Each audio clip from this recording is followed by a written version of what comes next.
Ladies and gentlemen, boys and girls, children of all ages, welcome to Suds News. I am Vinny. This is Angela, and we have a lot of stuff to talk about when it comes to our favorite residents of Port Charles, New York. But first, Angela, how are you today? I am well. How are you doing, graduate? I am good. Graduated this weekend. Yes, I did. I graduated with my MBA in leadership from Southern New Hampshire University, as I'm decked out in their swag for today.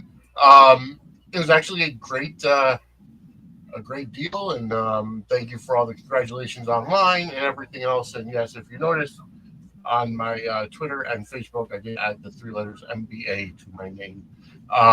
But either way. It just means that we're going to be going, much stronger, focused.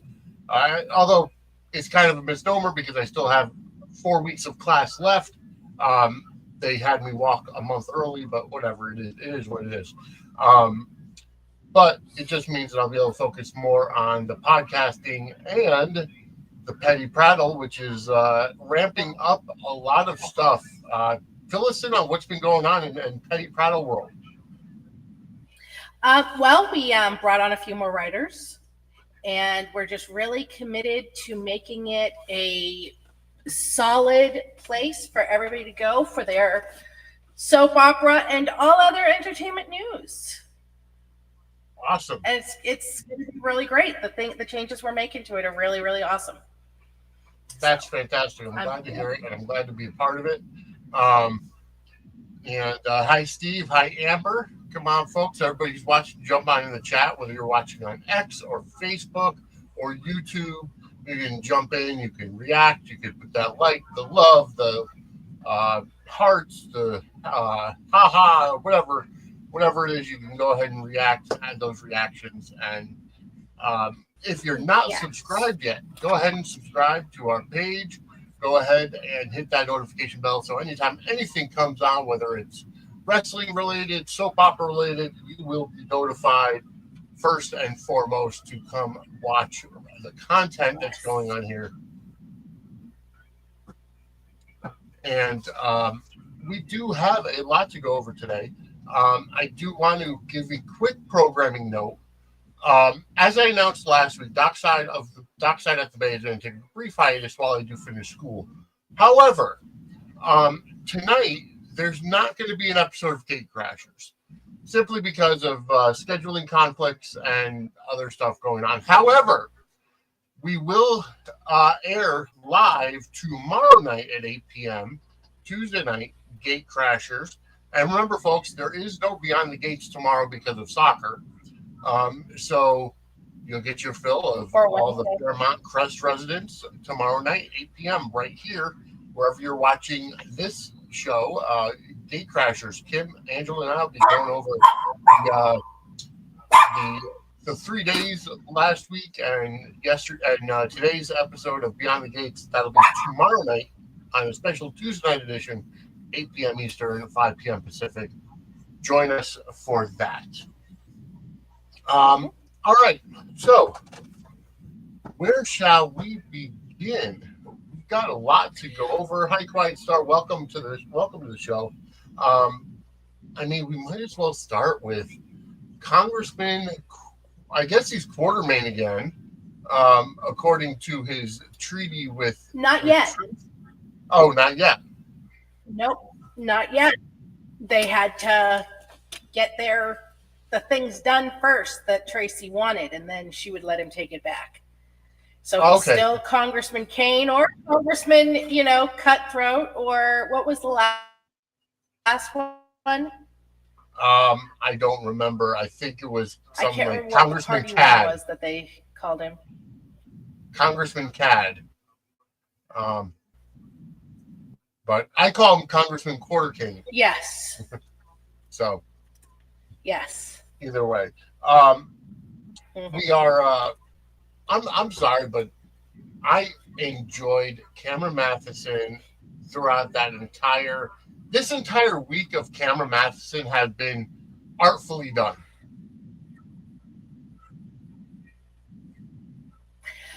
I loved it. I loved it, loved it, loved it. I told my son that I wanted him to turn Drew yelling body shots into a ringtone for me. I have renamed one of my Jarly friends in our Jarly group body shots in my phone. I loved it. I thought it was great. I actually felt bad for Drew, not Willow.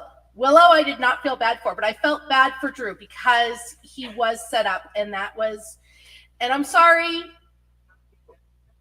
having somebody, I know that she didn't have sex with him, but stripping somebody naked and putting them in a bed is still sexual assault. It just is. Period. End of story.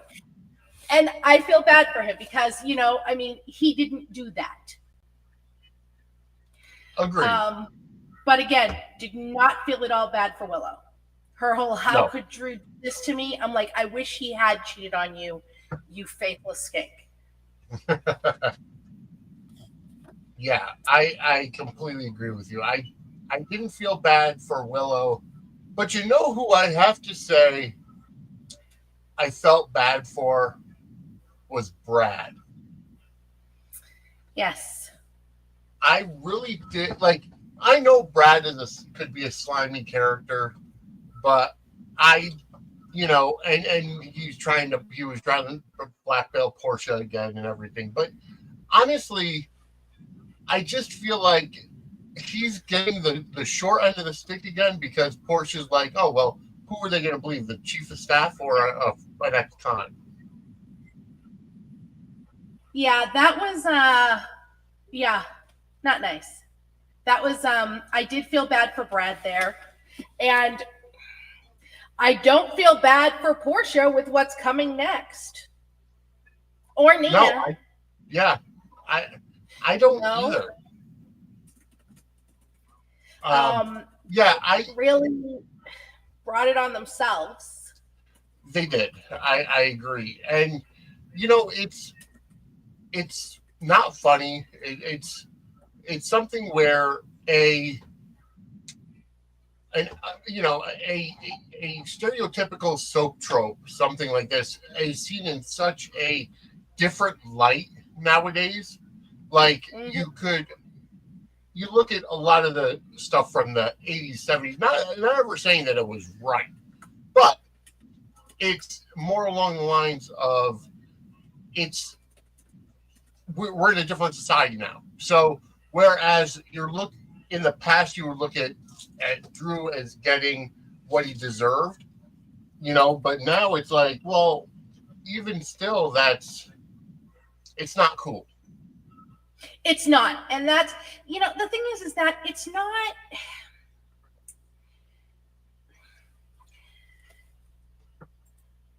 What's the point of drugging somebody to do something like, you know what I mean? Because then they're not really doing it. It's not really them. It's like back when Carly hired Brook Lynn to seduce Dante, to break up Lulu and Dante. Brook Lynn decided to drug him. And when Carly found out, she was furious because she was like, I wanted him to cheat on Lulu, not, so it's just, no, not good. Yeah, it's not. I mean, I think Cameron has been playing this masterfully, just from just from the way that he it looked like he really let go during the party scene, and the whole thing about body shots and this and that, and he's doing all this. It was great. It was great. And of course, Lulu's there with the camera, video recording it, and she gets this. The entire, that whole thing, the whole Joss standing there with with Marco and Lucas. Yeah. Oh yeah. Marco on their faces. Yeah. Marco and Lucas. The look on their faces were hysterical. hysterical. Yes. The whole thing was just great. And then Jordan trying to help. Yep. To no avail. No. Um, Yeah. So, but that was it was so good. and I have to say, I'm glad that they did a quick turnaround of it. Like the fact that Drew immediately said, "Oh, I have to go get blood tested because I have to see what was put into my system or whatever, because that's not me." Mm-hmm. Then goes Yeah. to Mac after he finds out it was ketamine. Mm-hmm. So it's just, I'm glad they did a quick turnaround on it because, like Yeah. you said, it's still sexual assault. So when it comes down to, we didn't have to have a full drawn out thing where it was going to end up being Willow thinking that he cheated on her. No, it was more, now Willow is questioning everything as to, what, because of her choices, her quick choices of moving the kids in with Drew and, and everything. So it's, yeah, I'm sorry. I'm losing my train of thought. It's counting for the same thing. Don't worry about it. But yeah, anyways, I'm going to go into it because the idea that Drew went to the hospital and now he's thinking that it's Tracy that drugged him. Right. Because he doesn't remember Jacinda. Because he's just remembering Tracy. Right. Well, Mac asked him, what's the last thing you remember before? Right. So, and it was sitting there with Tracy. Yeah. So, poor Tracy. I wonder how that's going to go over. What was that you cut out? It's not that Tracy wouldn't do it. Right. She just didn't this time. Right. Although Tracy's more known for withholding drugs than giving drugs, so. I wouldn't put anything past her. It's Tracy Quarterman. That's very true. All right. So moving on, I do with everything that Drew's going through right now, and the fact that we saw that Drew had made the phone call to the nurse at the clinic in Germany to block Willow from seeing Michael. Willow is deserving everything that she's getting because she's putting her trust in Drew, and he is going behind her back to sabotage everything for her. And honestly, now, I mean, even if it comes out that he did that, is she going to believe it? Right. Is she going to believe, if Nina were to come clean about, sleeping with Drew, would she believe it? Yeah. If Drew denied it? At this point now, it would be very hard to get her to believe anything bad about Drew. Yeah. She is fully into his orbit. Mm-hmm. Absolutely. Yeah. So I'm not I mean, I understand why she's like that. I'm waiting for Michael to come back. I'm waiting for the first scenes with Michael. I hope they give Michael a darker edge. I do too. That's what I'm hoping for. Oh, by the way, folks, I do want to let everybody know, kind of off the subject of the show for right now, if you are fans of the Stone Cold and the Jackal Stephen Bradford podcast, it is no longer part of Daily Drama. They're back to That's Awesome on the Apple Podcasts feed or Spotify or whatever. But they're going to be doing all their stuff on Patreon. Patreon exclusive, and then obviously, everything else goes to to the RSS feed. But they did announce that on Bradford's Instagram. I have to shout out David from NGE Soaps for formerly Take Two Radio for letting me know, because I didn't even realize I had to look it up myself. And then I'm the one to let you know. So Yes, you are. all right. So Brook Lynn and Lulu and this whole adoption mess. Do you think that Lulu actually put in 3 different story ideas and Yes. the adopted one was chosen? Or is she lying out her ass? No. Yes, I believe that she did that. No, I believe that she did that.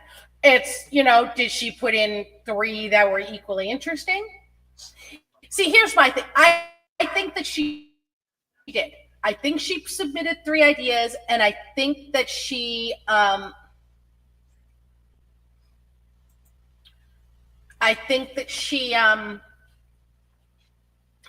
lost my train of thought. I think she submitted 3 ideas, and I think she submitted 3 good ones. While she wanted it to be the adoption one, she wanted a job more than anything else. Of course. I don't think she would have sabotaged a chance at getting a writing job. Yeah, that's true. Is the thing. That's very true. Although it did lead to a lot of interesting dialogue this week between the affected parties of Dante, Lulu, Chase, Brook Lynn. Brook Lynn came out to Tracy about the secret that she had a baby boy as a teenager, and today Tracy had an epic blowout with Lois. Phenomenal work all around. Phenomenal work all around by everybody involved. So good. Raina Sofer and Jane Elliott were fantastic. And here's the thing with this story that's so interesting. Is you can see everybody's point of view. And it's not necessarily, nobody is totally wrong. Nobody's totally right. Yep. Brooklyn's pissing me off with a few things, but it's not what, should she have told Dante? Absolutely. She was a young, scared teenager. The thing about Brooklyn that's pissing me off is the shit with telling Maxie she has to choose, telling everybody that Lulu's holding this over. Lulu's not going to her. Right. Brooklyn keeps going to Lulu. Yeah. Lulu's not messing with Brooklyn in any way. And I understand why Brooklyn would feel that way, because she's just, so amped up about all of this, but it's not actually what's happening. You're right. And I really wish Chase could be more of a voice of reason to her. I agree.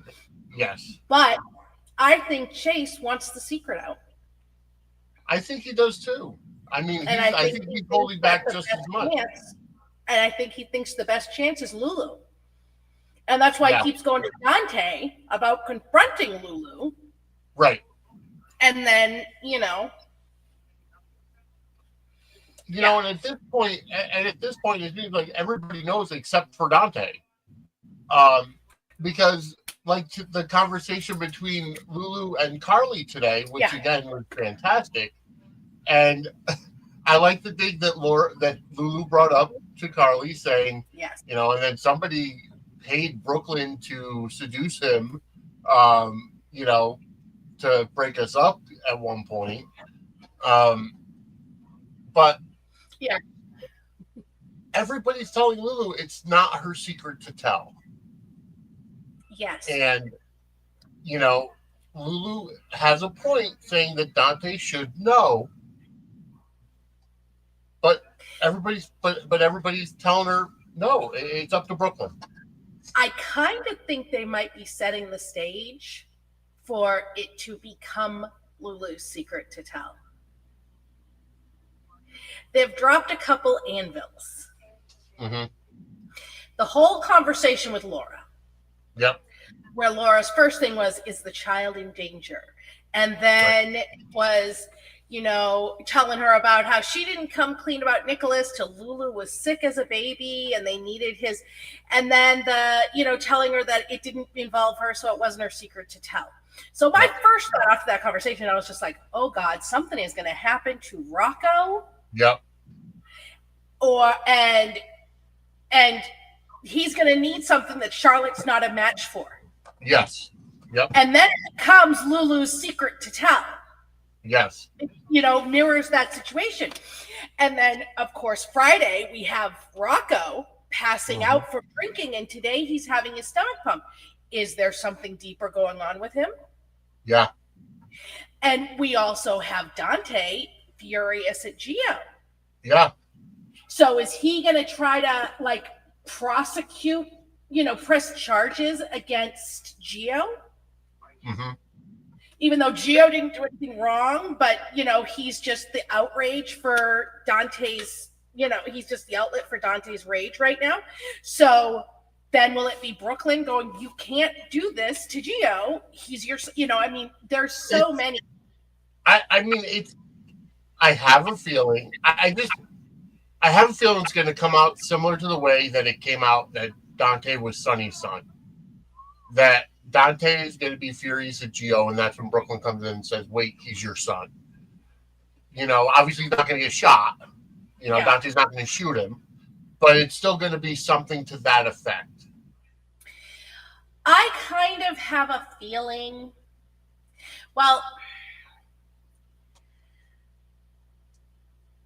it could be something like that, but I also think that there's something that's going to be something that comes out behind the stage, people not knowing that they're being recorded, that they're on microphone at the nurses' ball.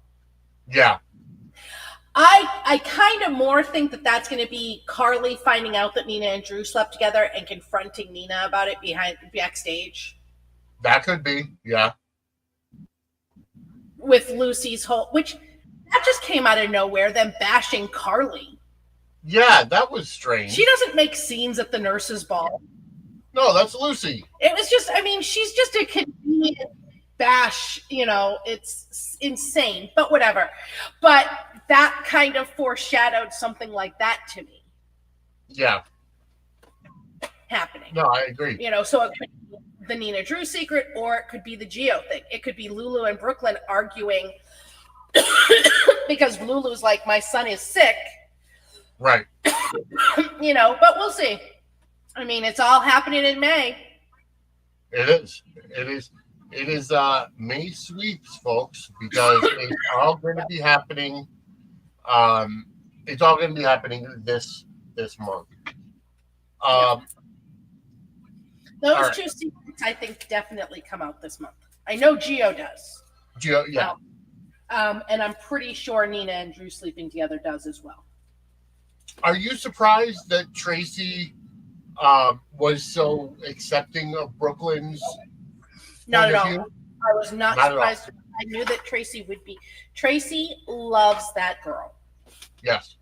Absolutely loves that girl. And, she put all the blame on Lois. Yeah. Not letting any of the rest of them, in to help, which I don't blame Lois, but I also see Tracy's point of view. Especially since Lois brought her mother into it. Right. And Ned wasn't brought into it, which, Ned's going to be furious. Olivia's going to be furious. Sonny's going to be furious. It's going to be all kinds of fury. Hey, Jeannie, I hope you were cooking something good in the kitchen, being that you're joining us a little late. And Kaiwan, I see your chats. I'm glad you're starting to think that the Gio storyline is starting to get a little interesting.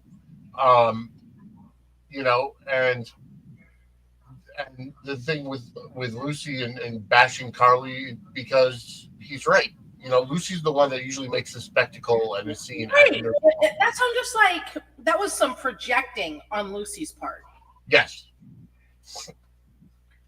By the way, folks, we have 92 people watching live currently. 93. Thank you so much for tuning in. I hope that you hit that like button, hit that subscribe button, and turn on the notifications bell, because that means anytime that you anytime that we air any kind of content, whether it's soap opera related or wrestling related, you will be the first one notified. And definitely get those likes and reactions into the show as well.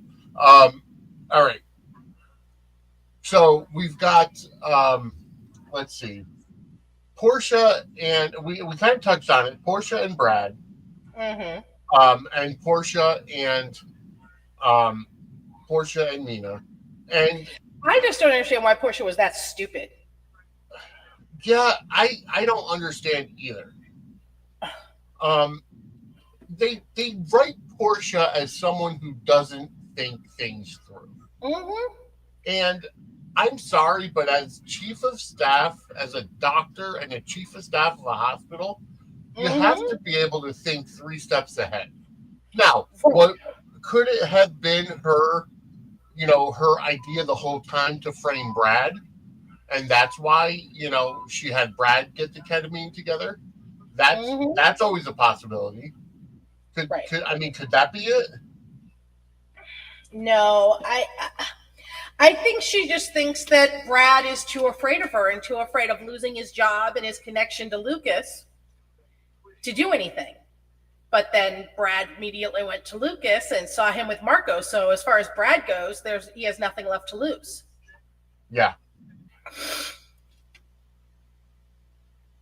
Very true. Very true. And Amber, you're right. They make Portia look not good, and Brooke Kerr is fantastic in the role. But again, I don't think it comes to a point where it's any kind of a good look for a chief of staff. Where's Terry in all of it? I want to see Terry and be a little bit more involved in not necessarily the Drew storyline, but at least the storylines that affect the hospital. Oh, I know. Yeah. I mean, I don't see how Portia makes it out keeping that job. Even if they keep her at the hospital, there's no way that woman stays chief of staff. Yeah. Exactly. So, they're either going to need to step up Terry's episodes or they're going to have to bring in somebody new, which I hope they don't, because I like Terry. I do too. And I'd like to see more of Terry and Yuri. Tracy is annoyingly bad. BLQ didn't even want her grandmother to know. Why would Lois tell Ned and or Tracy? Well, BLQ also didn't want Gloria to know. Right. She didn't want anybody to know. I have a feeling that a couple of things that kind of were pointed out to me as I was watching it was when Brook Lynn told Lulu about the adoption place being closed down, the adoption company. So when Lulu does her research on it and finds out that it never existed, that's going to cause some red flags. She's going to go to Brooklyn. I don't know who's going to come out looking good on this, except I feel like Lois is going to get the shit end of everything for not bringing it. Lois is absolutely the punching bag with this. But then at the end of the day, even Lois, nobody in this is evil. No. You know what I mean? Some people made bad decisions. People, didn't do the complete right thing. Some people did the wrong thing. But nobody is a villain in this. Nobody's intentions were anything but good. Right. Agreed. So that's an interesting story, especially for a soap opera. Where usually, the opposite is true. Right. But that doesn't, people are still going to be hurt. And, of course, I mean, intentions or not, these actions hurt people. They do. And I mean, Gio's going to be furious. Yes. His mother never told him that he was actually adopted. And then Lois has watched him been an orphan for how long? Right. And you're right, Jeannie. When this happened, Dante was not even known as Sonny's son. So Sonny knows that Brook Lynn had a kid. I'm convinced because of him helping out Gio all these years. I disagree with you on that one. They've said over and over again that Sonny will help anybody in the neighborhood. Okay. And maybe Lois went to him and just said there's this kid that just, he was an orphan, his parents died, yada, yada, yada. Yeah. So I did see that. He's family. Yeah. He's her cousin or whatever. So I could see Sonny absolutely would have written that check no matter what. If it comes out that he knew that Brook Lynn had the kid and she didn't tell, regardless, no matter what, Lois doesn't get out of trouble with Sonny with this one. No. Even though, at one point she knew Dante was Sonny's kid. Yeah. And she didn't tell him.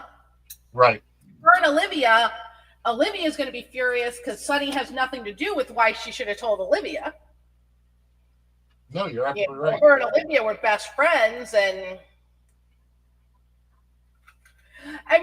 Lois was trying to do what was right for her daughter. She made some mistakes, but it's a situation.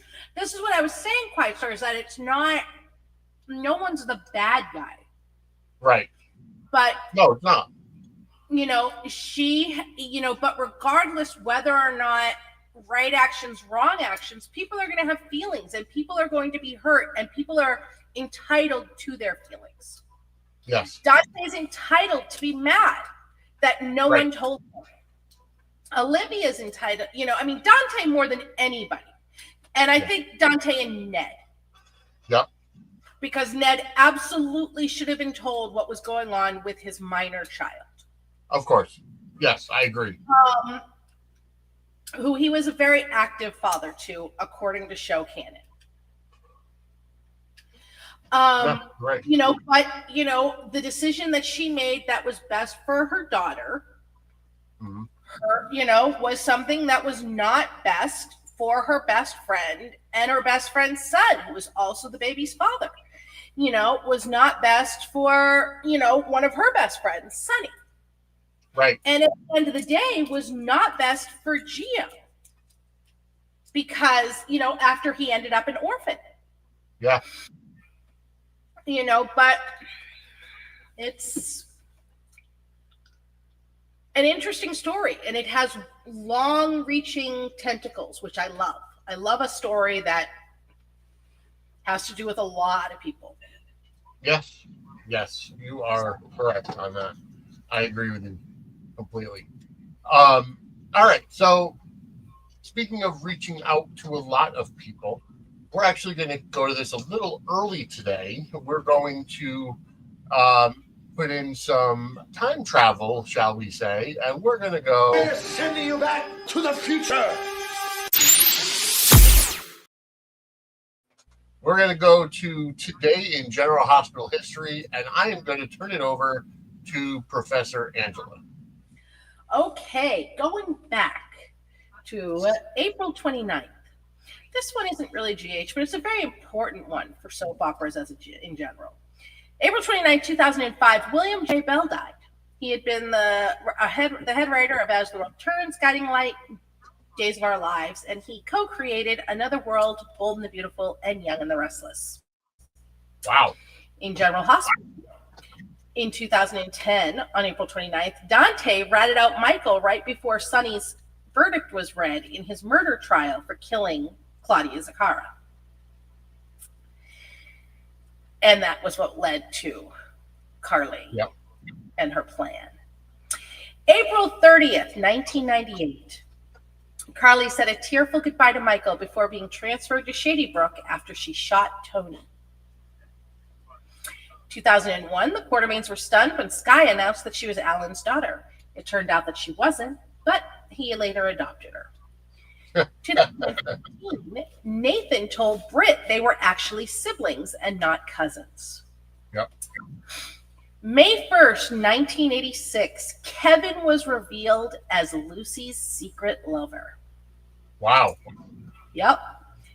In 1996, Robin bailed Jason out after he was arrested for train surfing back in his I don't care days, if I live or die.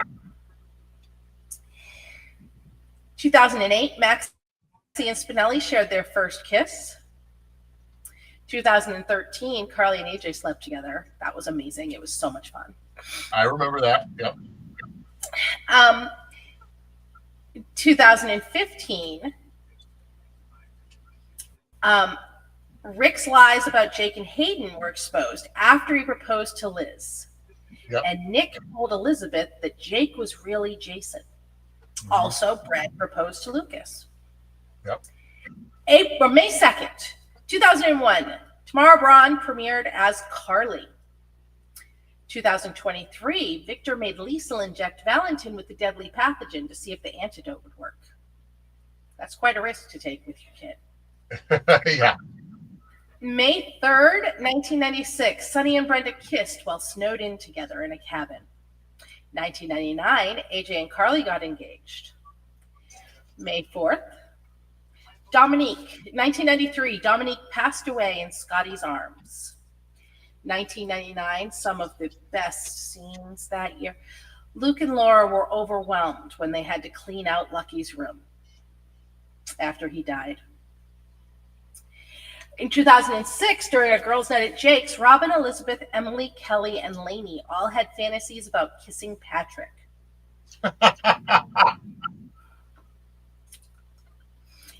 Now, who was Kelly? Because I don't remember a Kelly. I think she was a doctor, but I think she was an OB. Okay. I think she was before Dr. Navarro, but I'm not 100% sure. I know that she was a doctor. Okay. 2007, Spare Parts was born, also known as Jake.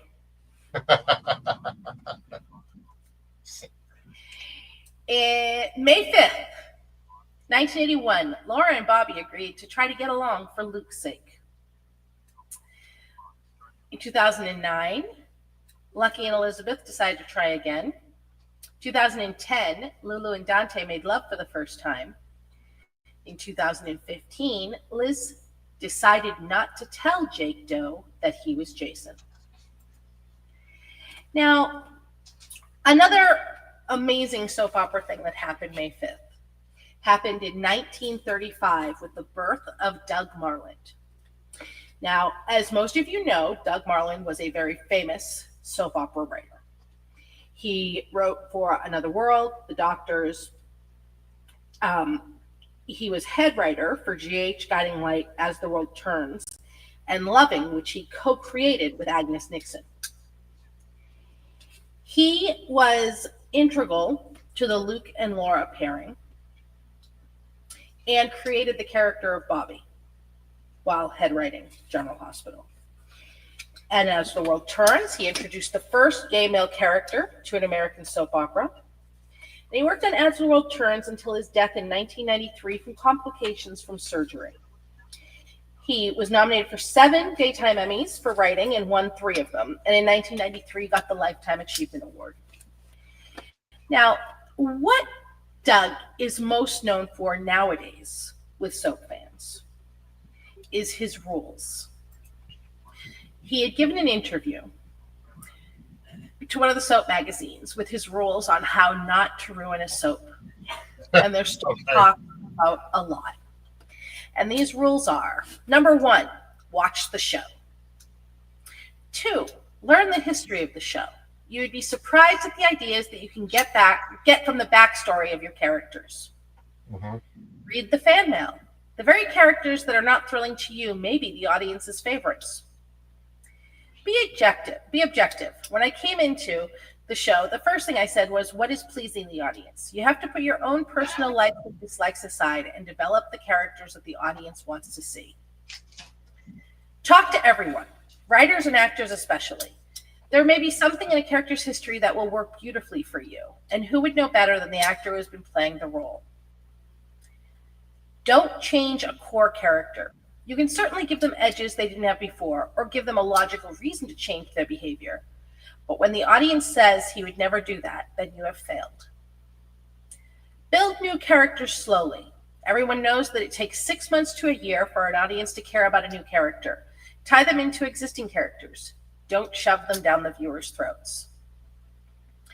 If you feel staff changes are in order, look within the organization first.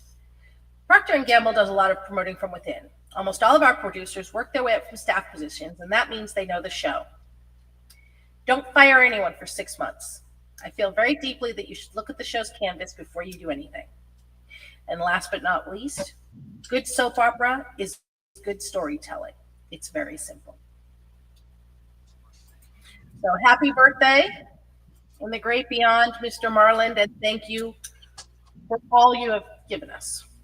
So we're going to need that list of commandments for soaps on some kind of an image that we could post on Twitter every single day to kind of shut the naysayers up. But I don't think it's. But let's kind of dissect those a little bit because. So one of them being don't change a core character. But what about evolving the character? Well, he said it's not just don't, but that's the thing. That's one of the rules that people really get wrong. Because he doesn't just say don't change a core character. He says you can give them an edge, but if you're making a change, then there has to be a reason for it.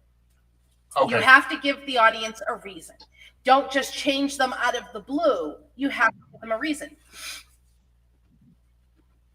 Makes sense. That's the thing that a lot of people just stop at the don't change a core character part of that and don't go on. Right. I mean, Jason Quartermain was a core character. And they changed him, but they gave a reason. You know what I mean? Yeah. And sometimes, I know a lot of people, I think there's a reason Drew is acting the way he is. We just don't know what it is yet. Right. So we just need to really, give them a little bit of time. Then, it's no fun if they tell you everything all at once. No, you're absolutely right. And I like the idea of those rules. And I hope that all the current head writers and so on and so forth follow them. Because that makes the show's watchable and right. And it's something to be said for, and this is what gets me all the time when I see people on Twitter say that, oh, the current writing staff, they don't know their history, or why are you changing history, or this goes against it, like the whole idea of Geo and saying, oh, Brook Lynn was never pregnant, she was on the show at that time. And folks, come on, it's a soap opera. These things are going to happen. Right. Don't get your panties in a twist. This is not real life. And, also a lot of people complain about, them making new characters part of family. Well, one of Doug's rules was tie them to somebody on the canvas. Yeah. A new character. That's how you integrate them on a soap opera. You tie them to somebody else somehow. Yeah. And that's soap storytelling 101 going back. We're gonna have to see. We're gonna have to see if we can get that turned into some kind of an image and framed on, on some, maybe carved in stone and maybe like the 10 Commandments and an image of Mr. Marland holding them in his hands on the stone tablets. I have a printout of them hung up on my bulletin board. I'm gonna have to get one of those. But oh no, that's fantastic. And honestly, I had to ask who he was because I'd never heard that name before. So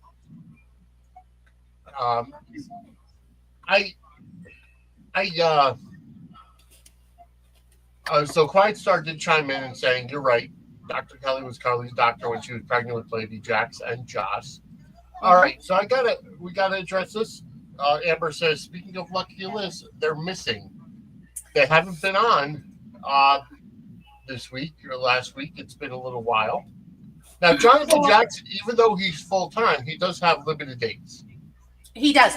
Jonathan Jackson, from what I have heard, had, and this was by his request, a 2-episode-a-week minimums.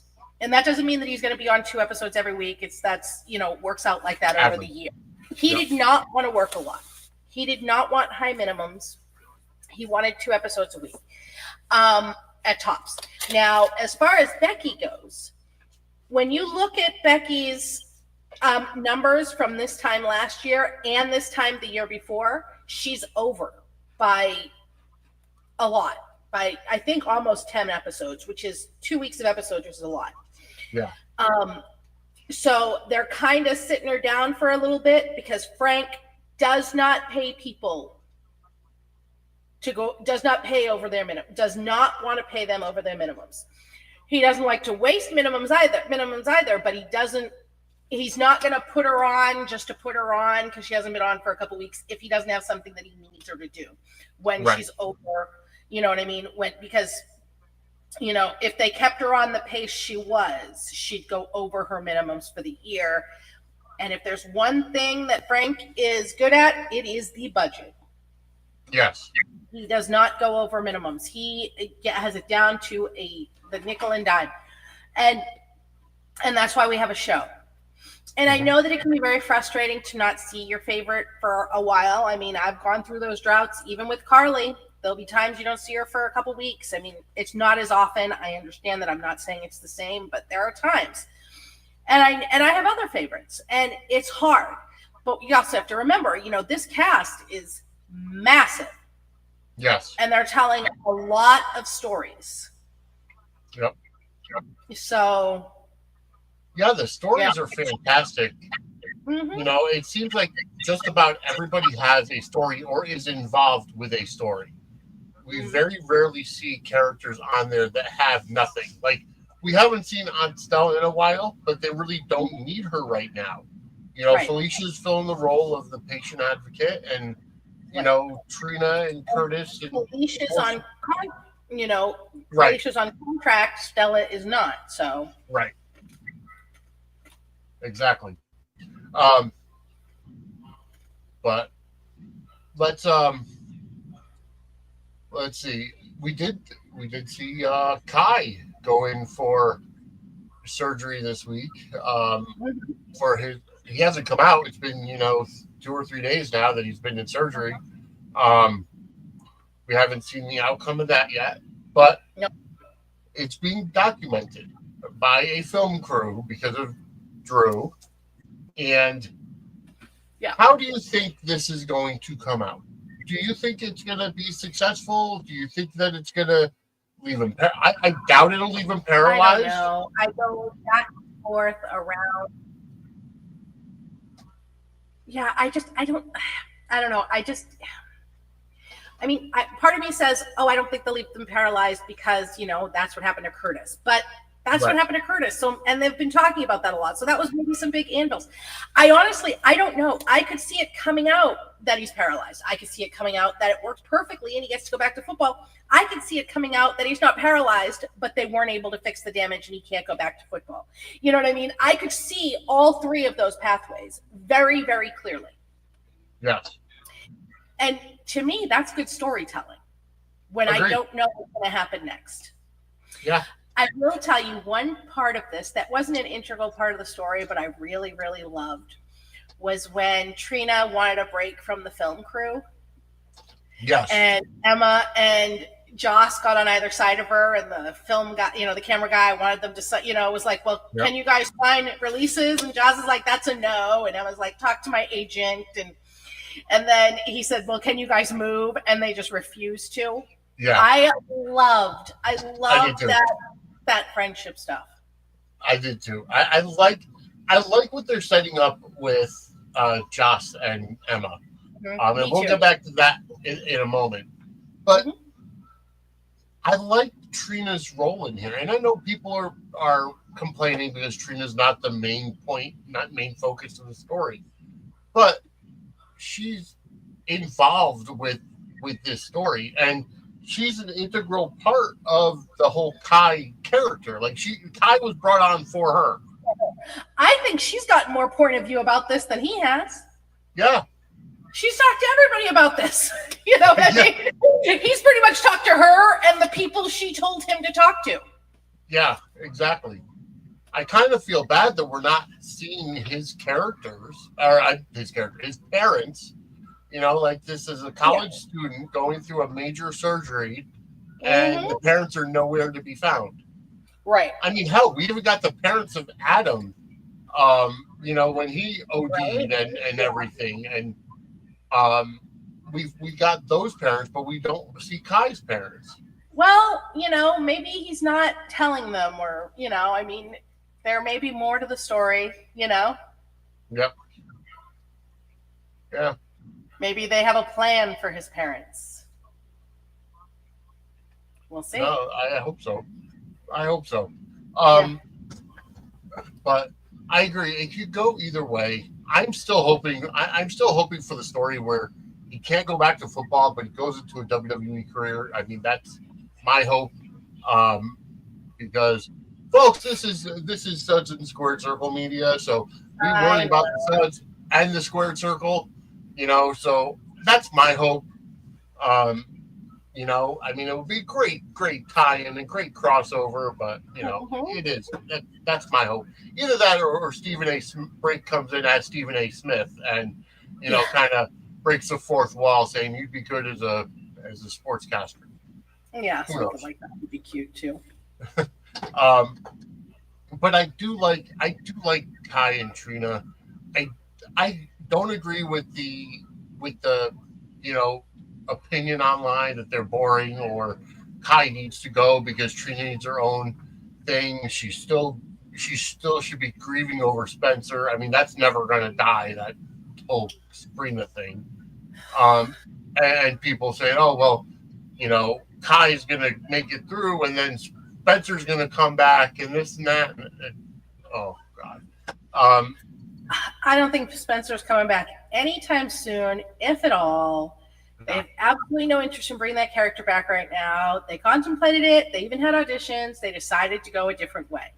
Yeah. And the thing about this is that, I mean, I understand that they were a very popular couple. Yes. But they were together for a couple months. You know, I mean, there was build and whatever. But, I mean, a lot of that build was tomfoolery on that man's part. Yes, exactly. I'm just like, I'm like, oh God, no. I want Spencer to stay in the depths of the ocean where he belongs. I can't stand him because of how he treated Trina. Sorry, didn't make up for it. I don't understand I don't understand how the couple got so popular. Is it simply because of the optics of being an interracial couple? I don't know that it's that necessary. I mean, they were very pretty to look at. They were, you know, and there was great acting and they had great angst, but the angst they had to me was just too damaging to the parent, to me. Yeah. I mean, there are things that I just can't, you know, and it's not like they were the most damaged pairing ever. I mean, Luke and Laura will forever hold that, but I mean, there are just things that I can't get past in a pairing, especially, you know, a new one like that. And I'm sorry, him letting her go on trial was the end of it for me. And even though, you know, when they said, oh, well, when he did come forward, you know, people can schedule things to post later. It doesn't matter. He should have done everything he could have to get that girl off trial. He knew she hadn't done it, period, end of story. But he didn't protect his own ass. And I'm sorry, that is not a love story. No, I agree. You know, a love story is you sacrifice for each other. Yeah. You know, and I don't begrudge anybody liking them, Amber, and that's fine. It's not my bag, and I like that Kai has been 10 toes down for her from jump. Yep. With no asterisks. Yeah. No, you're right. But I mean, either way, it's a good story. I'm anxious to see how they go with it.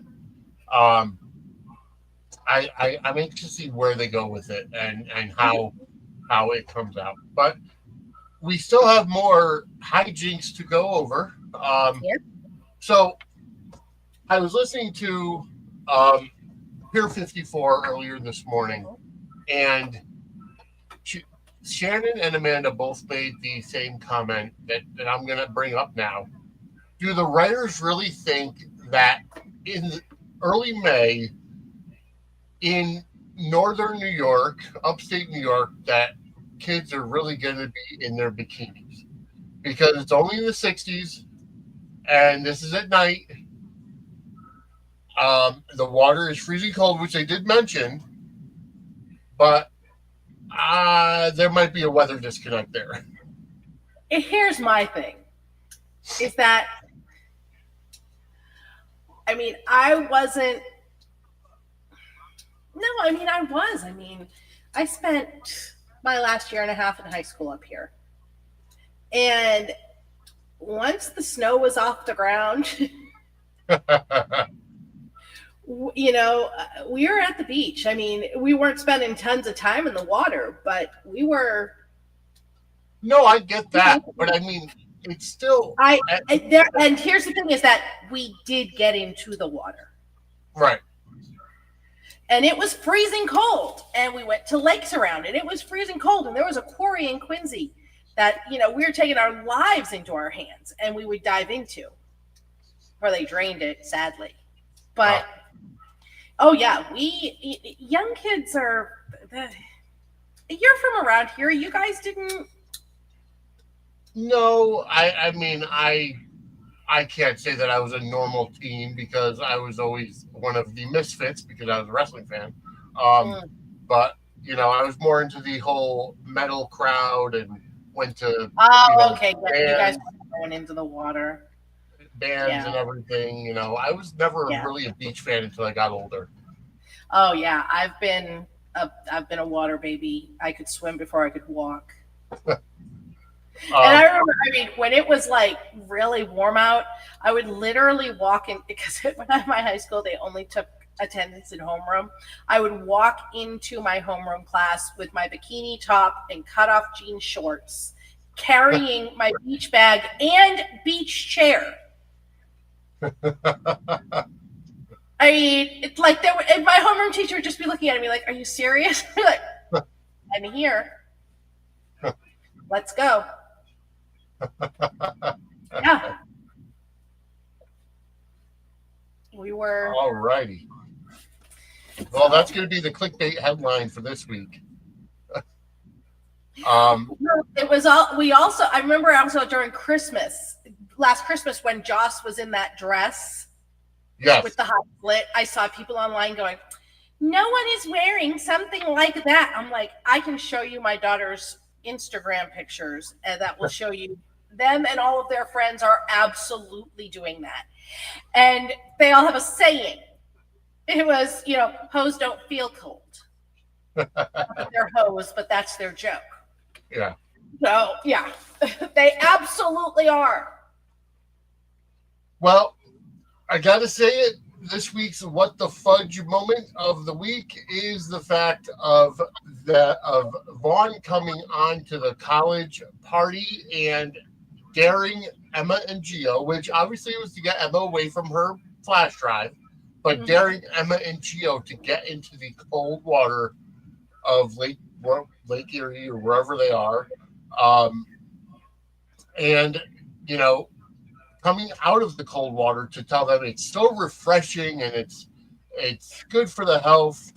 And oh my God, I've done the polar bear plunge in November, so I've done cold water, but I've got a little bit more padding on me and a little bit more fur on me to keep me warm, but not these college kids that have chiseled bodies. Yes. That is just amazing to me. You know, Vaughn coming out and doing that. And I think it was a great setup for Josh to get the thumb drive. And, you know, right.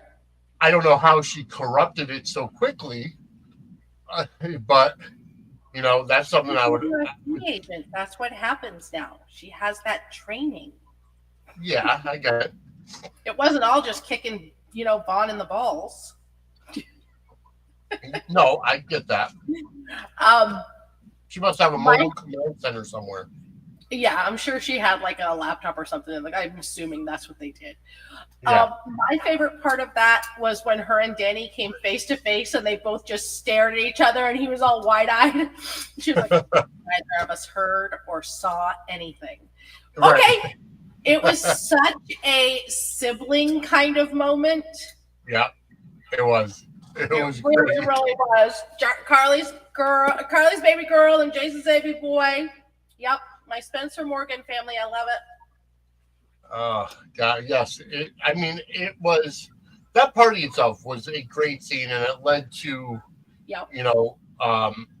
Danny and Rocco with Danny hitting on the girls and just saying, "Hey," and Rocco's just there, like the shyest kid, doesn't know how to interact with women, and Danny's just out there. Mm-hmm. I kind of like how they had Danny. I like how they have Danny's character as more of the wild child. Like, I thought they had gotten away from it for a little while, but he still got it. Yes. Yes, definitely, and I like that. I like we need kids, mixing things up a little bit and making it fun. So I liked I liked the whole thing, and I liked that they, did a new set like that for it. And Chris McKenna said on Twitter that, it was a lot of work for them to put it all up overnight, and then, including bringing all that sand in. If anybody's tracked sand anywhere, Yeah. Oh, absolutely. It gets everywhere. Mm-hmm. But folks, that What the Fudge moment of the week was brought to you by What the Fudge Homemade Confections. If you are in the New Haven, Connecticut, and surrounding areas, go to whatthefudgect.com or facebook.com/whatthefudgect, and put in your order. It is homemade fudge made in a cottage kitchen. Fantastic. Angela finally got to try it this past weekend. Oh my God! Let me tell you guys. She gave me. I went to Vinny's graduation, and he gave me fudge from his mother, and it was in a slope, and it was like 4 or 5 different flavors of it. And I was so thankful that the kids I nanny were spending the night that night and would have some of it, because otherwise I would have eaten all of it, and then I would have been really mad at Vinny from my diabetic coma. So Trust me, it's amazing. Yes, trust me, I've been inundated with fudge myself. Yeah. But New Haven, Connecticut, and surrounding areas, and just to kind of explain that a little bit, because it's a cottage kitchen license, you're not allowed to ship. So until she's able to get into a professional style commercial kitchen, she's not able to ship. So that's why it's only New Haven, Connecticut. But you know what? It's a start, and she's getting orders. So again, New Haven, Connecticut, and the surrounding areas, whatthefudgect.com or facebook.com/whatthefudgect. Check out the rotating flavors every week. She's also getting into fudge cakes for celebrations, as well as she did Easter eggs with chocolate, milk chocolate fudge and peanut butter fudge. It blew Reese's out of the water. So good. She gave me some of that too. It was so good. If you guys are anywhere in the area, it's worth the drive. Yes, New Haven, Connecticut, and the surrounding areas. All right, so moving on. How did you like Lulu and Laura talking about the adoption? I liked their it a lot. conversation. I really liked it a lot.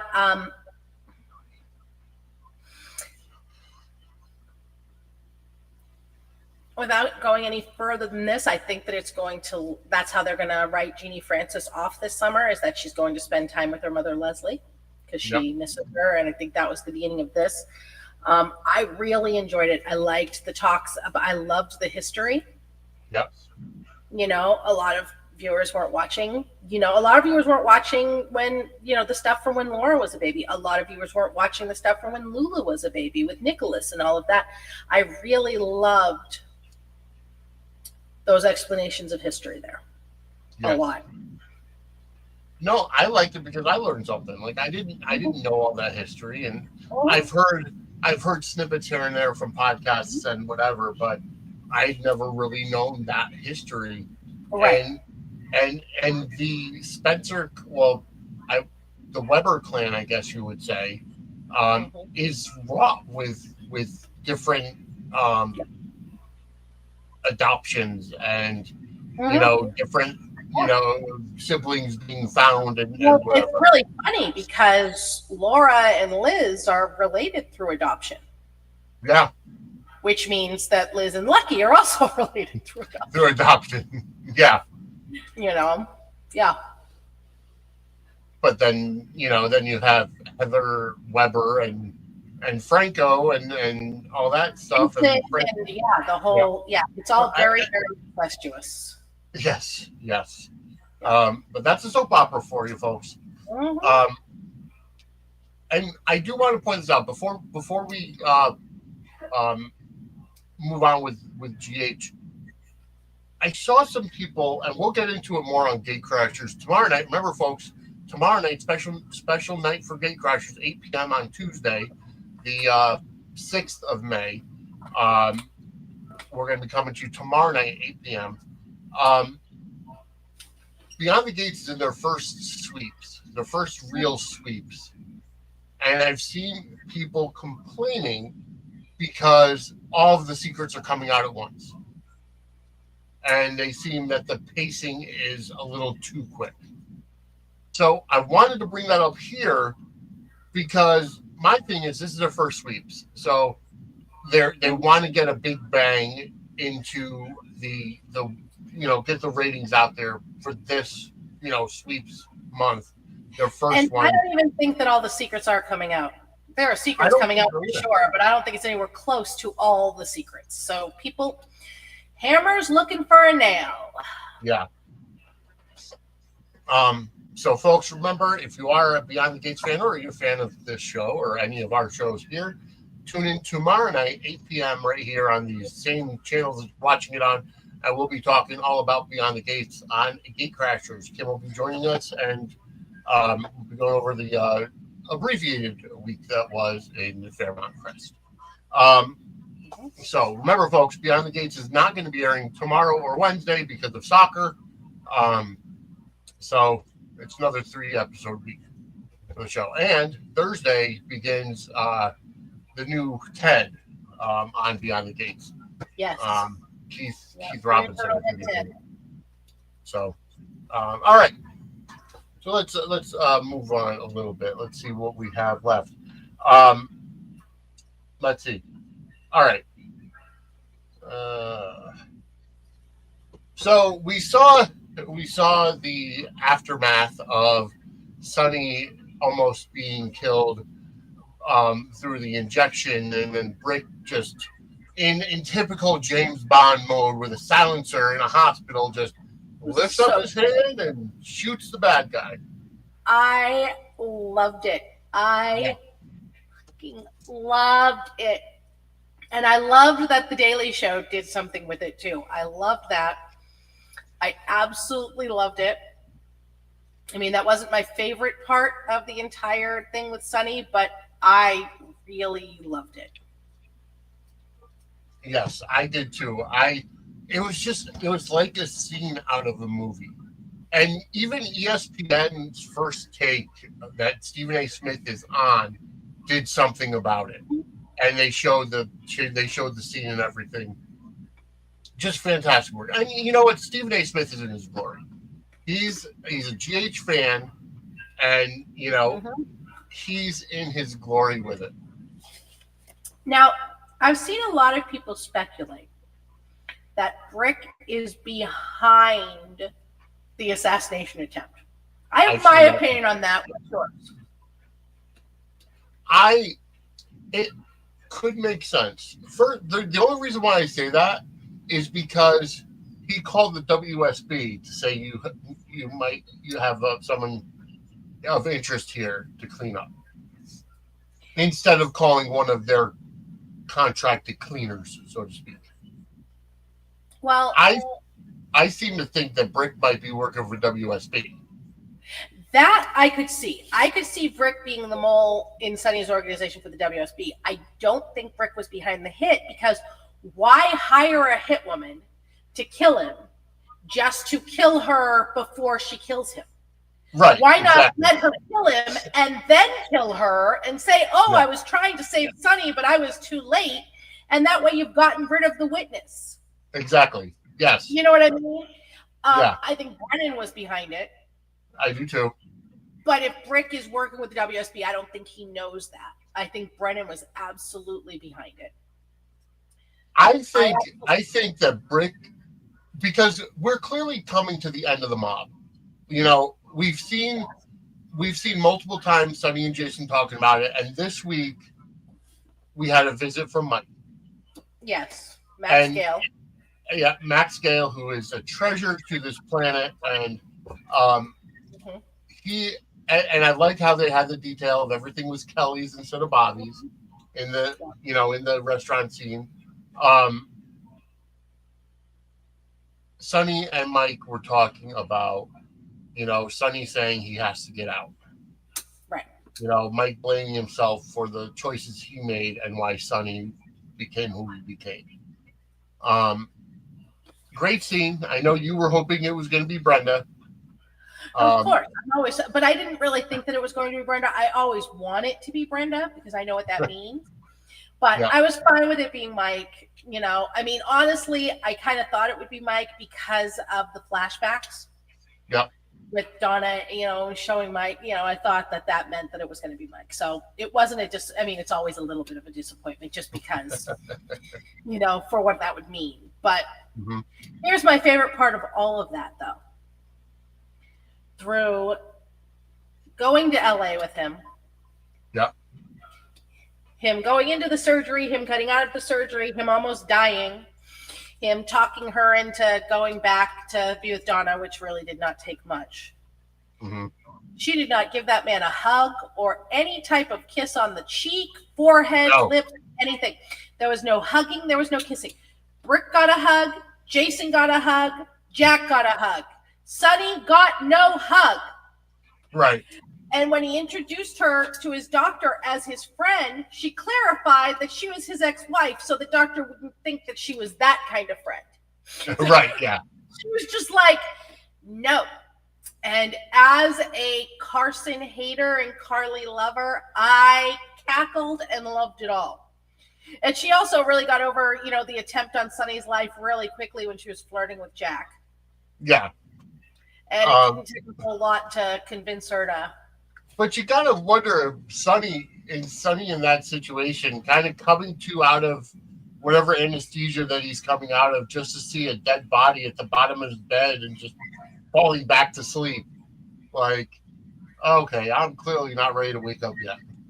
Yeah, right. Well, he's been in the mob a long time. Yeah. But yeah, it's definitely coming to an end. So my thought process, that's where I was originally going with, Brick being WSB, is I wonder if Brick knows that Jack is dirty. And he offered to help the WSB flush him out, or he got hired by the WSB. Left him alone with Sonny overnight. With Sonny in the hospital room, I don't think he would have left him alone. Now, I saw people going, it can't be Jack because he was alone with Sonny overnight, and why didn't he kill him? I'm like, because then the suspicion would have gone on him. But so Amber has this question for you. Did you like Carson at any point in time with the other Carlys? Just wondering. No. Carly has been my favorite character since she showed up in 1996. And I've always been a Charlie fan, but I have liked other pairings of Carly's in there at times. Sonny has been an abusive asshole to Carly since he met her, putting hands on her violently, calling her names, and that was before they even had their hate sex thing. Did Sarah and Mo and Tamara and Mo have smoking hot chemistry? Absolutely. That doesn't make up for him being an abusive, toxic asshole to her. No. Yeah, it is. It's a very toxic relationship for those two. And I mean, I enjoyed Sonny and Nina. There were parts of Sonny and Brenda I enjoyed, even though looking back now, he was that way. Not as bad as Carly, but there were times that he was very, abusive with Brenda as well. Sonny has a Madonna whore complex, and he forgets that, he's a big fat whore. But no, they had explosive chemistry. And I think that, Laura Wright has chemistry with literally everybody as well, although her and Mo, very obviously, neither of them want Carson, so they don't play it up. Right. But no, I've never wanted that pairing ever, ever, ever, ever, ever. And it isn't even because of Charlie. I mean, obviously, I want Charlie above all other pairings, but I liked her and AJ. I like her and Jack. I liked her and Drew. I liked her and Johnny. I enjoyed her. There's a lot of Carly relationships that I really liked. Sonny was never one of them because I'm a Carly fan first. And I just can't be on board with somebody treating my girl like that. So you mentioned you like Carly and Johnny. Do you see at any point in time Johnny coming back? I mean, Brenda Brosh is not part of Days anymore. I would love for Johnny to get out of jail right about now. Not because I want him and Carly, but I think that it could be, him and Olivia were really hot. Him and Maxie. I mean, there's a lot of place for him. Mm-hmm. I think so too. I mean, I would love to see him. Brandon Brosh obviously is not working that we know of right now on any soaps. Not to say that he's not working elsewhere, but he's not on a soap opera. Right. So I wouldn't mind seeing Johnny come back at any point in time. I mean, they could easily write him in to any kind of situation. Absolutely. Or I'd buy him as a new character too.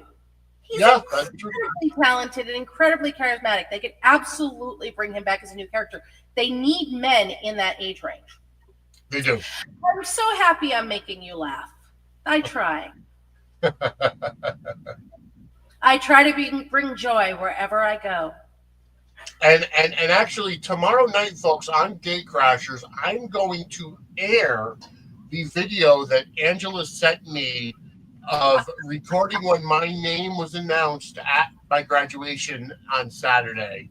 So please stay tuned in tomorrow night, 8 p.m. on Gatecrashers, and I will air that footage exclusively on Gatecrashers. He has no one to blame but himself. You invite me places, I do. So tune in tomorrow night, 8 p.m. I will air that exclusively right here live. So anyways, all right. So moving on, what more do we have to talk about? Jason and Sonny talking about getting out of the mob. I think Jason's already been at that point. Jason's like, I'm out. I don't know what you're talking about. I'm out. I'm here to help you, but I'm out. Right. Like he's loyal to Sonny as his friend. Mm-hmm. He's not necessarily his bodyguard or hitman or whatever. Now, it was a very interesting conversation with Tracy and Gio, and then Gio and Jason. Yep. I liked it. I really liked it a lot as well. Tracy's 100% right. Yep. And the thing with Jason, too, is that, Sonny said that, Sonny told me that he killed AJ in defending Ava. Mm-hmm. And Gio asked him, how do you know if you weren't there? And he said, I'm choosing to believe Sonny. Yeah. And that's the thing.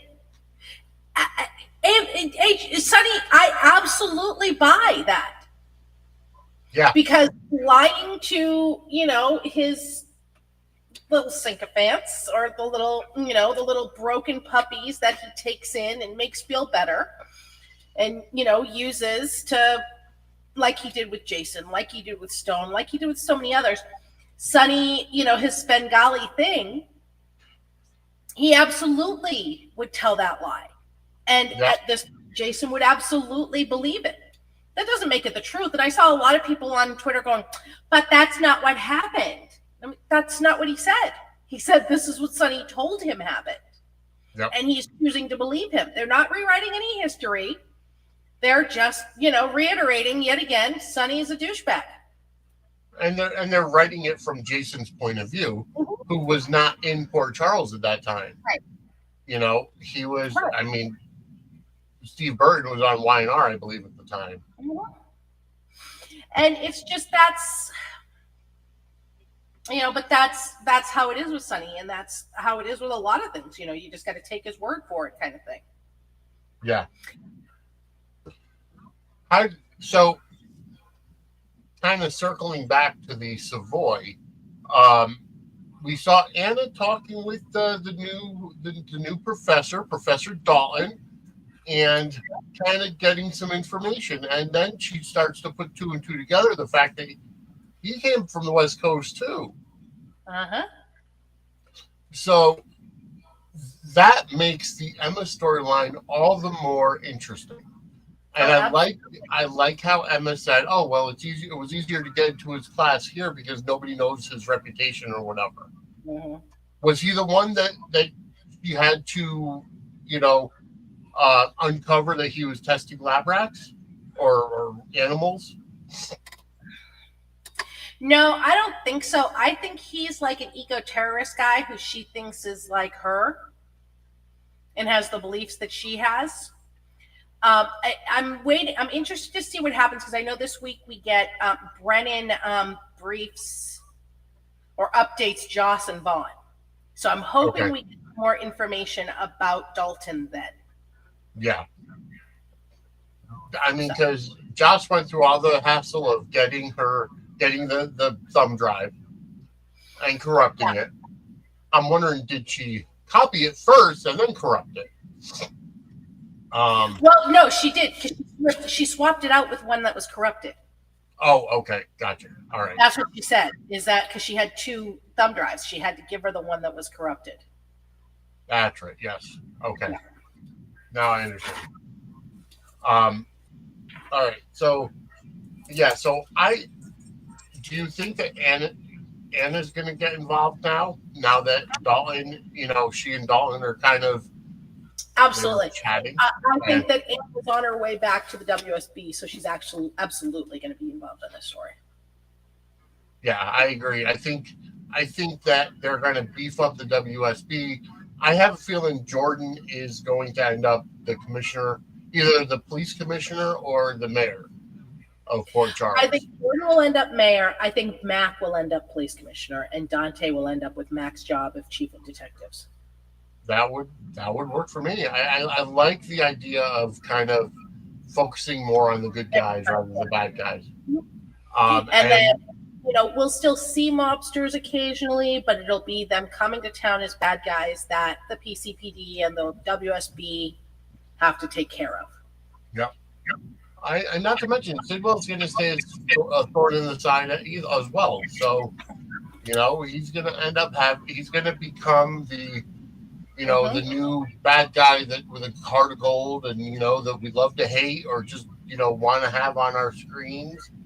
I got to tell you, I love how much he loves his son. Yes. I really love how much that man loves his boy. I really, really do. Yeah, and how supportive it is of him. I have a feeling that this is just such a great story to show the different layers of a character like Sidwell. Because we're showing, he's the illegal arms dealer in Somalia, but hey, they didn't have laws there. I didn't break any laws over there. So he's got a rap sheet, and then, you see him coming here, and yeah, he's kind of it's kind of just everybody's knows him by reputation. He kidnapped Sasha, but that was only because her mother took his diamonds and Hey. all of that. And Anna and Jason made the decision not to report the thing, so there's no paperwork there either. But I like the dynamic with Sidwell and Marco, and I love the fact that you see,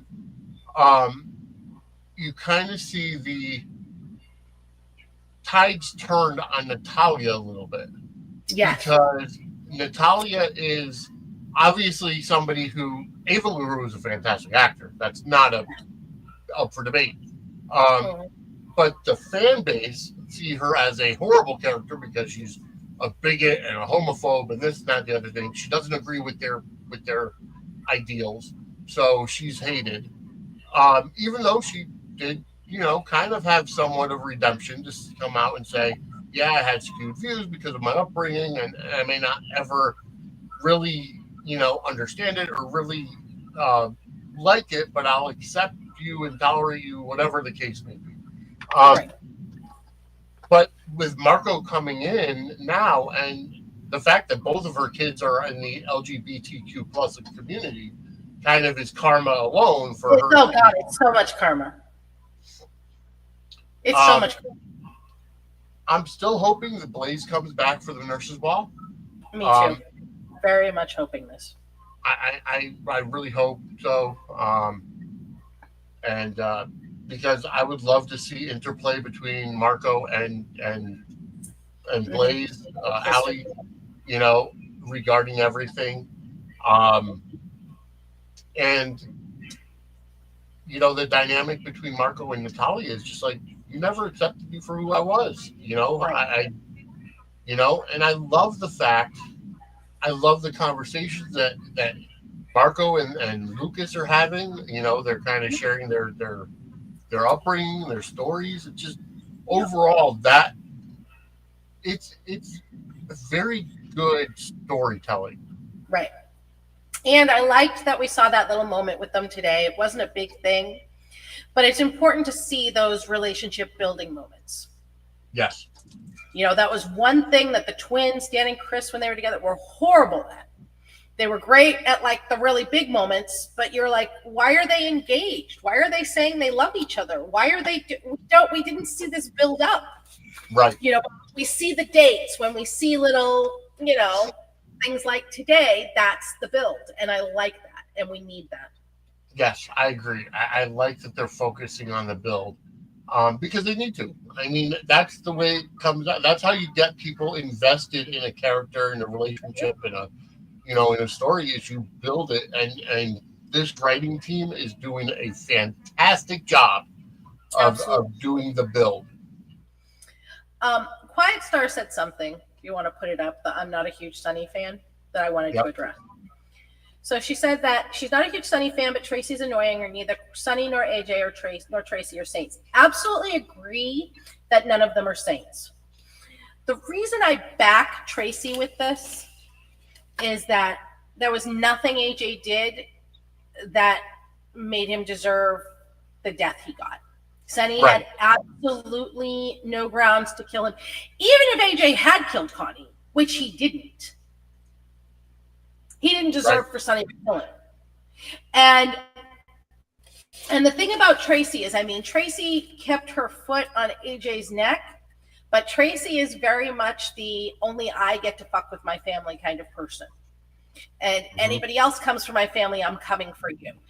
And honestly, I'll take that over Sunny's, nobody in my family comes before my peen, Mm-hmm. Yeah, agreed. But that's a Quartermain mantra, right? None of my, they could screw with each other, but they're family first. Well, there. Nothing matters quite as much as my, buckle. Yeah. All right. That's why I'm totally Team Tracy with that. In this one, Sonny was the bad guy. Yeah. No, I 100%. agree with you. Because and I mean that was the way the writing was back then, is that Sonny was just king, and the fact that Ava or Connie wrote AJ in blood, obviously meaning Ava Jerome. Sonny always hated AJ anyways. So, and that was because of the whole Michael situation. Um, and I wait a minute, hold on. I do need a history lesson because obviously Sonny was the bad guy there too. Really? So okay, I'm gonna need a lesson on this. Okay, so Carly and Sonny slept together when Carly and AJ were married, although it was treated more like her cheating on Jason because she was only married to AJ because she had the big plan to marry him, get him to start drinking again so she could get a divorce and get full custody of Michael for her and Jason to raise him. Okay. It all got blown to hell with her sleeping with Sonny. Jason left town. The first place he went was to get the evidence that AJ had burned down their warehouse so Sonny could use it to get Carly a divorce so she would be free of AJ. Sonny did that. Fine, great, whatever. But he did it in a way that left Carly dependent on him because she was pregnant with his child. And he didn't want her, he didn't want to not have control of her. So she was totally financially dependent on him, had to move in with him. She had no other options. He got Luke and Bobby to say that they wouldn't help her and yada, yada. Now, fast forward, whatever. Sonny was helping her raise Michael because she had full custody of Michael. Her and Sonny had split up, but he wanted to adopt Michael. And AJ was like, yeah, absolutely not. I'm not signing my rights to my son away. And Sonny hung AJ on a meat hook in like a refrigerator van. Like what he did to Dex. And made him sign his rights to Michael away.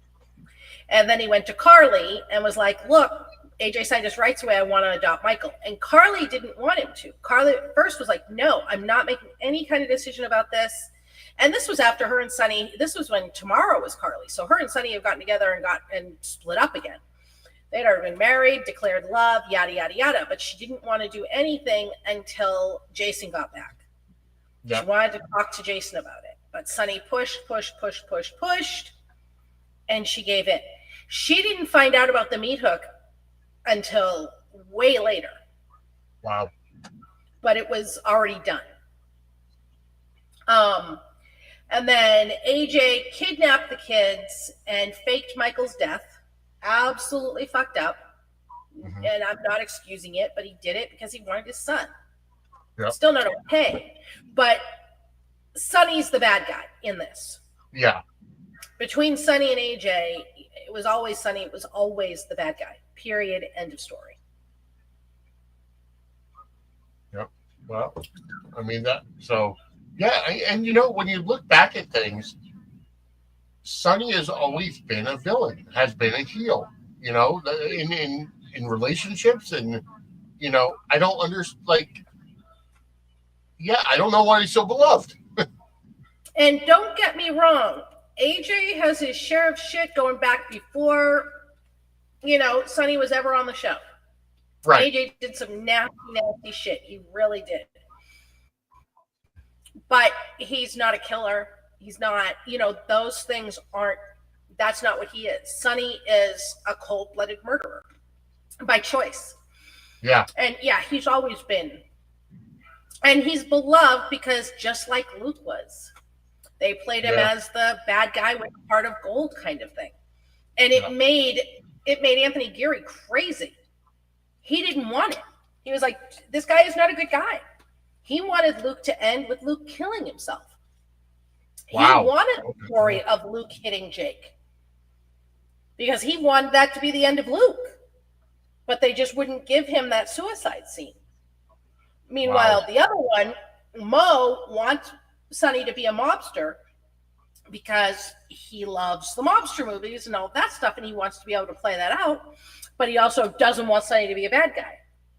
So it you gotta have one or the other. Real, Wow. it's to the detriment of the show. Yeah.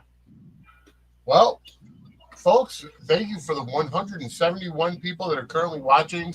Hit 172 people currently watching. Thank you so much. We really appreciate you tuning in. Hit that like button, hit that subscribe button, and turn on those notifications so that anytime anything goes live on our network or anything gets posted, you will get notified, whether it's wrestling or sports or soap operas, either way. Also, tune in tomorrow night, special time for Beyond the Gate for Gate Crashers. Tomorrow night, Tuesday night, 8 p.m. Eastern, 5 p.m. Pacific. We will be here live talking all about Beyond the Gates. Kim will be joining us. That's tomorrow, being Tuesday. It will not air at 10 p.m. tonight. It'll be tomorrow at 8 p.m. So either way, I think we've covered just about everything. I don't think there's anything else. Am I missing anything? And if you are, I'm not going to remember until after we're done anyway. Because that's how it goes. But, folks, we are... did we have anything with Alexis and Diane and Molly and Christina this week? Trying to think. Well, I know Drew... I know Alexis went to Drew to say that she was putting in for custody of Scout. Because of not custody, but she just wanted Scout to come stay with her. Yeah.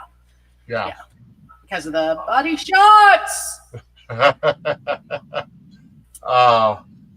But yeah, Christina's on the lucky again tomorrow because Christina's all up in arms because Alexa's is going to have her committed.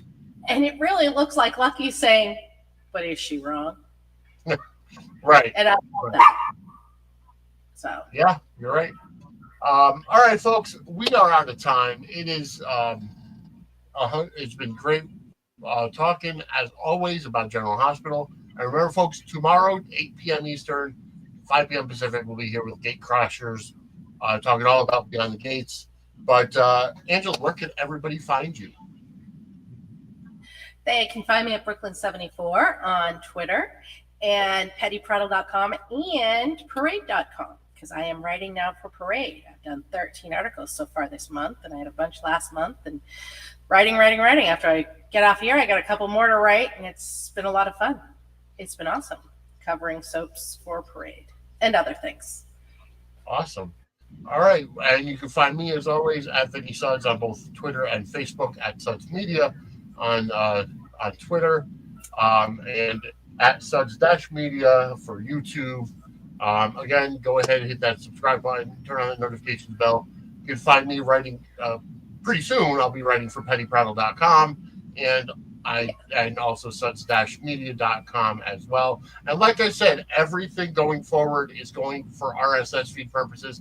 Everything is going on the main Suds News RSS feed. Due to the limitations of Podpage, which is where we host our website, suds-media.com. Podpage only allows one podcast to post automatically to your social networks, whether it's X or Facebook or what have you. So I can't have Suds News posted automatically and then Gate Crashers posted automatically from separate pages. So it has to be one. So that's what it's going to be.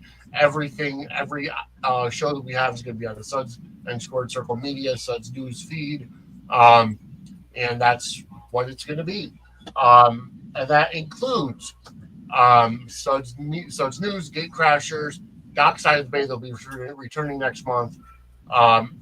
Angela Answers Fan Mail, which we still have to do another episode of that. Taking Me Down to Studio City is on hiatus, so we'll get that back to that pretty soon. And any other thing that comes down with Chair Shot Media Group, that's very important. We'll be putting up some interviews as well. So, folks, just stay tuned. There's a lot of content coming. If you want to get stuff early and ad free that's pre-recorded, go over to patreon.com/Suds and Sports Circle, or you can help out the show buy me a coffee, buymeacoffee.com/Suds Media. Whatever you donate helps the show and supports the show as well. Any closing thoughts? Also, if anybody is interested in writing, DM me on Twitter. We're looking for writers for Petty Prattle. Anything about entertainment, send me a DM and we shall chat. So, all right. So that was you heard that. You have your assignment. So DM Angela if you want to become a writer. But folks, be out of time. We will be back tomorrow night, 8 p.m. for Gate Crashers. Have a good night, everybody, and enjoy the ride that the writers of General Hospital are bringing you on. Good night. Yes. Good night.